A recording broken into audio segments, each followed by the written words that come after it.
Bonjour mes chers amis et bienvenue au tout premier épisode de La Voix de l'archiviste. Premier épisode officiel, le dernier épisode, on avait regardé ensemble un peu, si vous voulez, en quoi allait consister le podcast.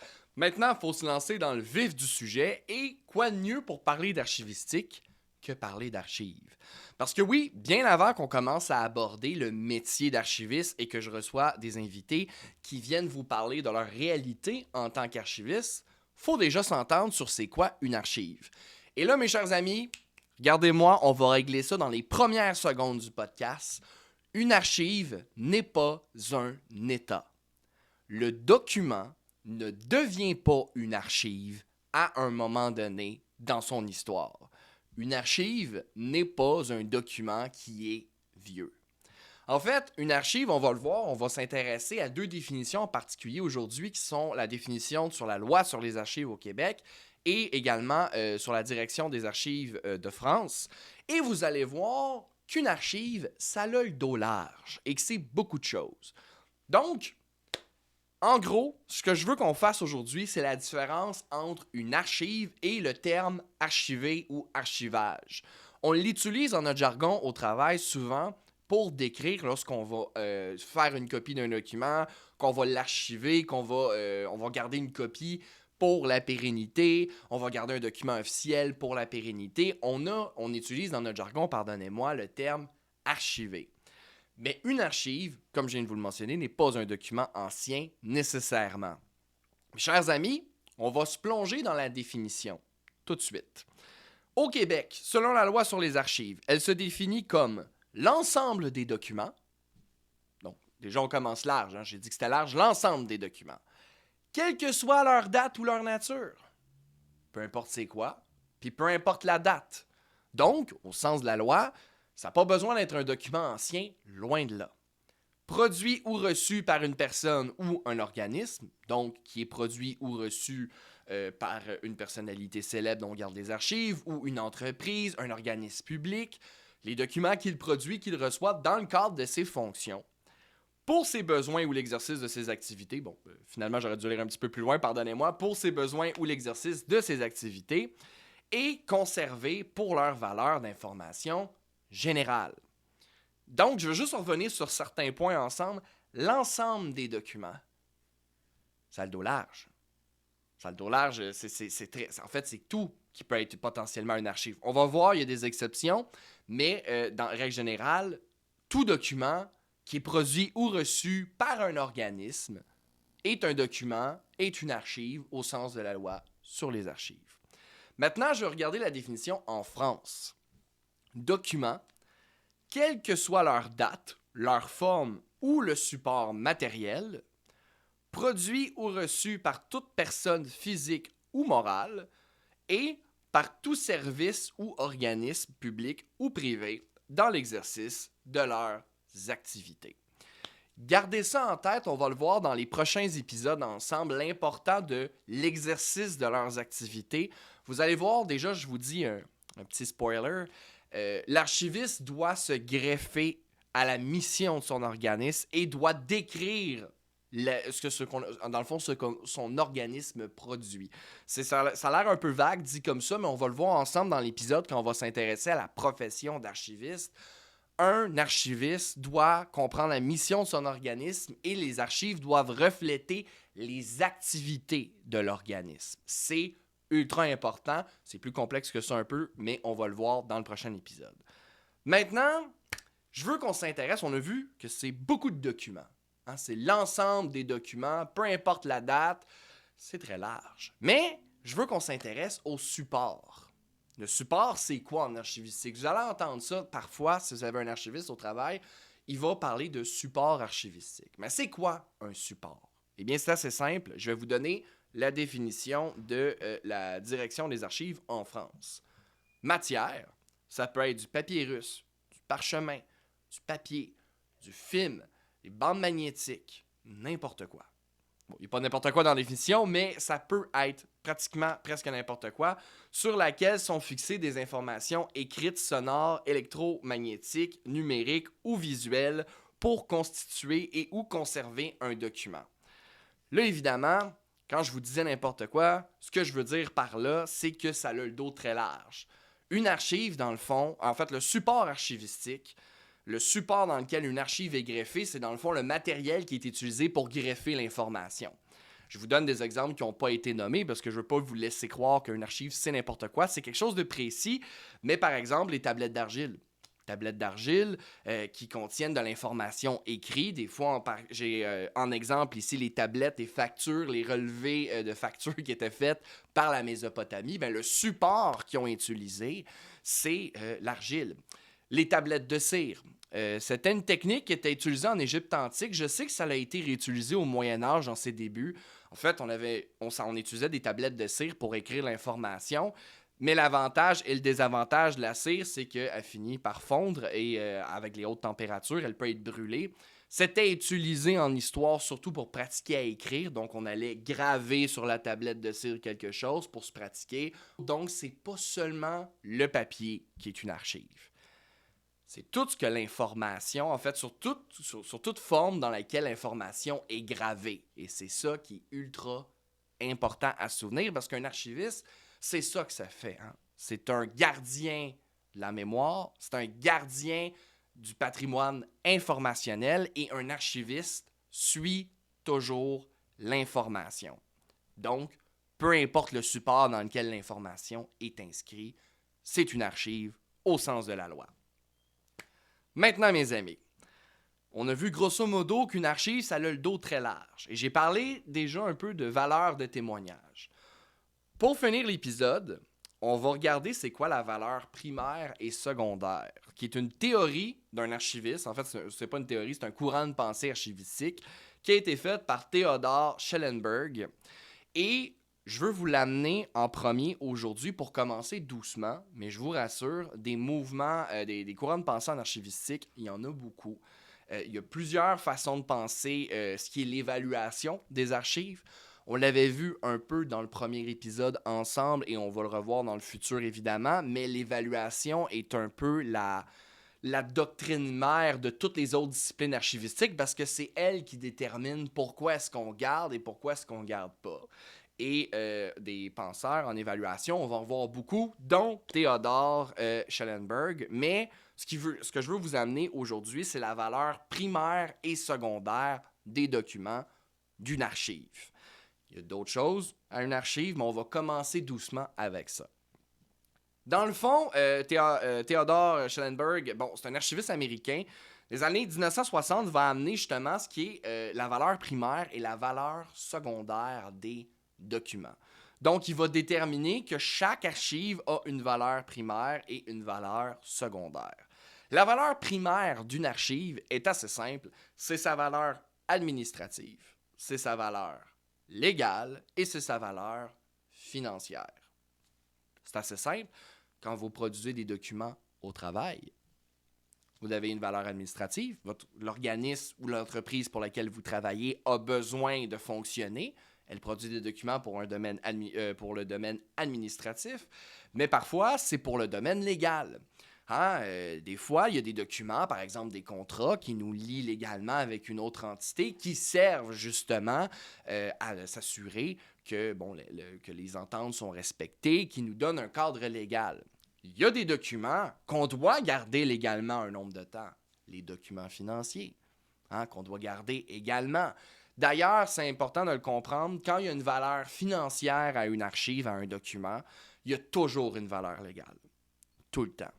Donc, il y a des documents qu'on garde et qu'on produit pour leur valeur législative, mais également ce que je veux dire par là, c'est qu'on n'a pas le choix de les garder, qu'on n'a pas le choix de les produire.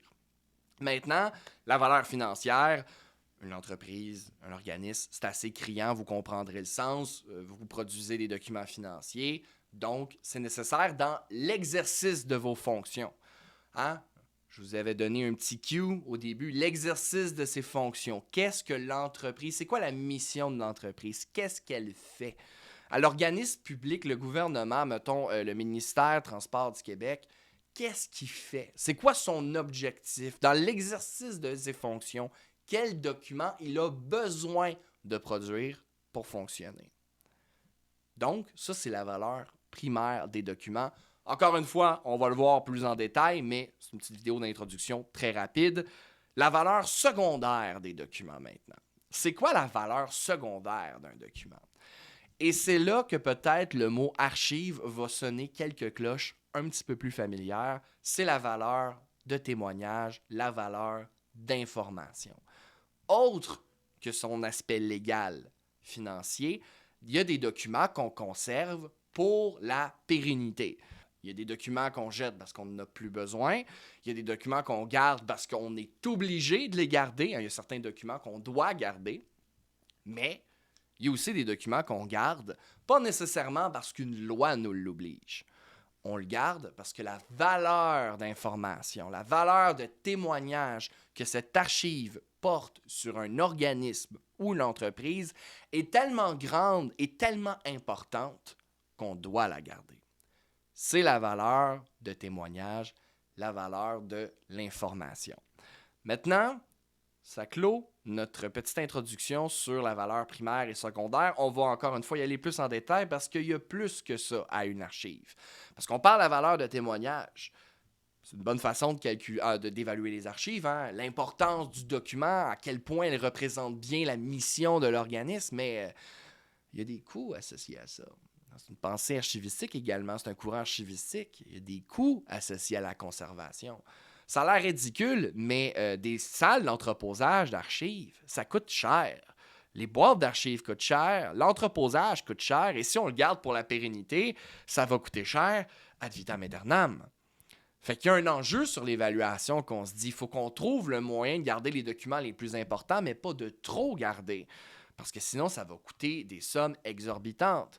Et en plus, la conservation des archives, c'est pas aussi anodin que ça en a l'air. Tu peux pas sacrer ça dans un garage puis laisser ça pour la pérennité. Voilà, mes archives sont entreposées, tout va bien.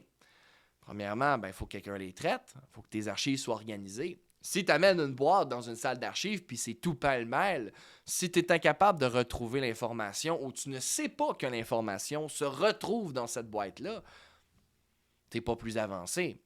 Ah, c'est quelque chose qu'on va revenir beaucoup dans le podcast, mais une mémoire, parce que c'est ça, un archiviste, je le répète tout le temps, c'est un gardien de la mémoire. Mais une mémoire non structurée, ça sert absolument à rien. Donc, il y a un coût de traitement à ces dossiers-là. Il faut qu'un archiviste les traite, un technicien en documentation, technicien en archivistique également, qui doivent traiter la boîte, qui doivent déterminer, premièrement, ces documents-là, est-ce qu'on les garde ou non? Est-ce qu'on les garde? Et c'est pour ça que les organismes publics surtout et les entreprises également se munissent de calendrier de conservation qui leur dit quels documents on les garde et combien de temps on doit le garder et si on doit le garder pour la pérennité de l'information. Maintenant, ce traitement-là, ça engendre des coûts. Après ça, OK, tu as traité ta boîte, tu as payé un archiviste, un technicien, peu importe, pour qu'il traite tes boîtes.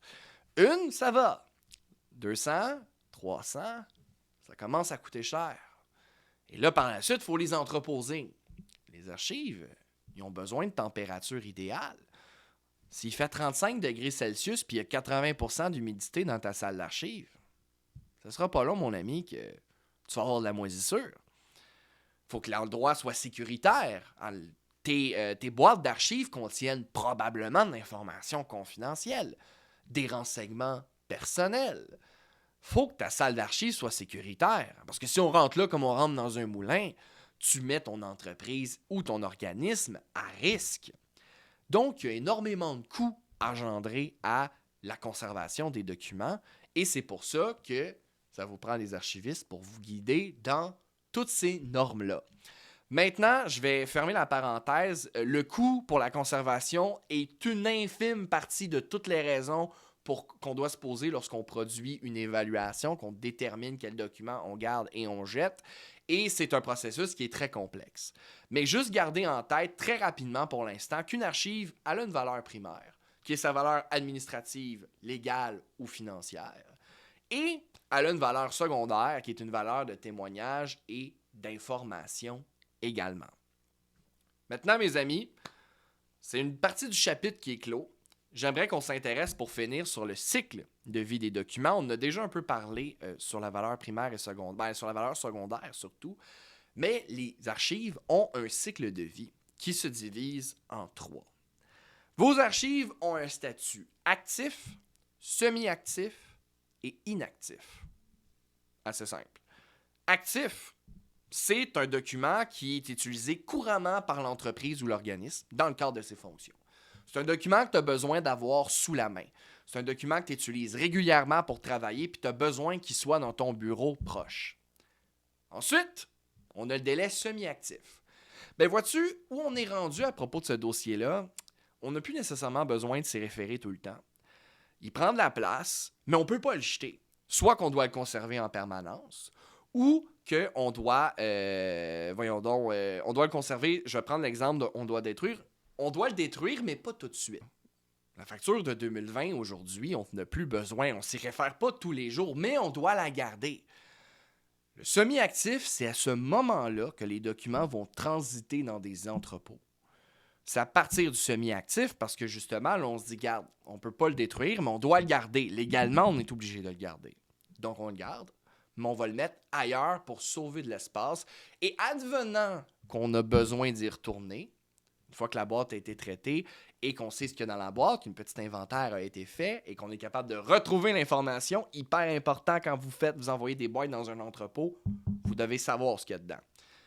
Mais une fois que le dossier dort dans l'entrepôt, il peut passer le reste de ses années légales qu'on doit le garder jusqu'à sa destruction éventuelle dans le cadre des documents financiers, pièces justificatives, etc.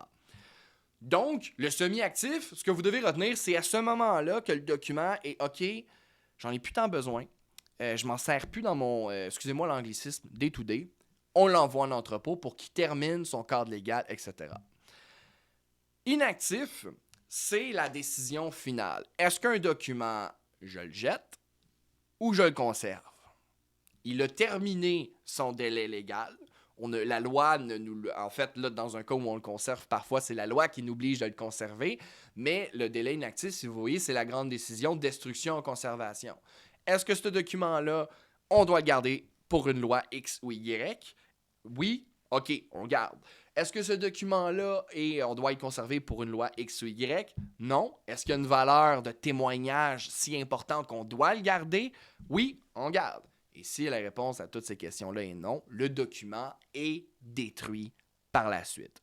Donc, assez simple, actif, c'est lorsque l'archive est utilisée au jour le jour, que c'est un document qui est important, vous l'avez dans votre tiroir là, au travail, puis vous avez besoin qu'il reste là. Parce que si le client vous revient avec des questions, vous allez retourner dans le dossier, vous allez continuer à l'alimenter, ce dossier-là. Semi-actif, dossier, on ne l'alimente plus, on a besoin de le garder. Par exemple, je vous donne un autre exemple, un contrat sur 10 ans.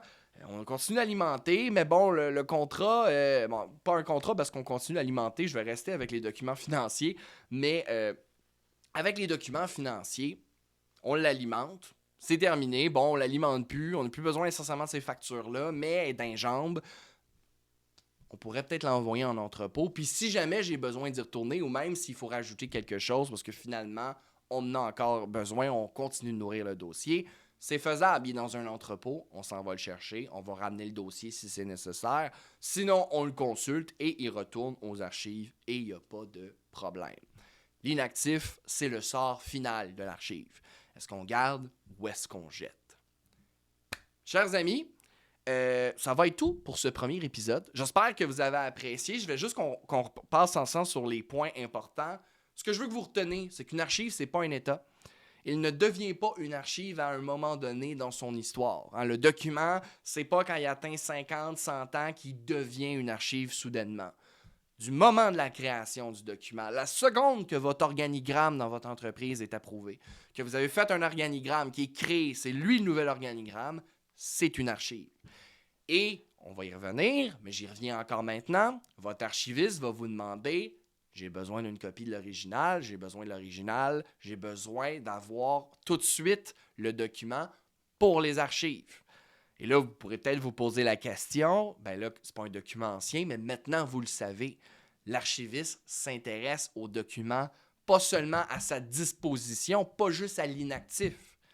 Un archiviste se greffe à l'information à l'actif, au semi-actif et à l'inactif. Donc, On s'enlève de la tête qu'on s'occupe juste des documents anciens. Tous les documents, peu importe le support, si l'information est imbriquée dedans et que c'est utilisé dans le cadre des fonctions de l'organisme ou de l'entreprise pour ses activités, c'est une archive. Maintenant, mes chers amis, on a vu la valeur primaire et secondaire des documents. Une valeur primaire, c'est la valeur administrative, légale et financière, ce que j'aime appeler en bon jargon la paperasse, ce qui est nécessaire dans le cadre des fonctions de l'entreprise. Dans le fond, ce que l'entreprise ou l'organisme a besoin pour vivre. Et on a la valeur secondaire qui, j'aime dire dans mon jargon, qui est un peu plus la valeur historique, mais qu'en réalité qui est la valeur de témoignage d'un document sur l'activité de l'organisme, sa valeur d'information et son importance.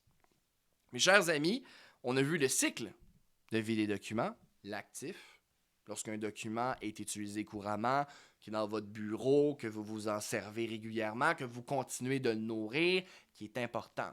Semi-actif, document, bon, on s'en sert plus aussi souvent qu'on s'en servait. On doit le garder, on n'a pas le choix. Hein, la loi nous l'oblige, hein, on doit garder ça un laps de temps. Donc, on va l'envoyer dans un entrepôt en attendant qu'il attend son sort final à l'inactif, destruction ou conservation.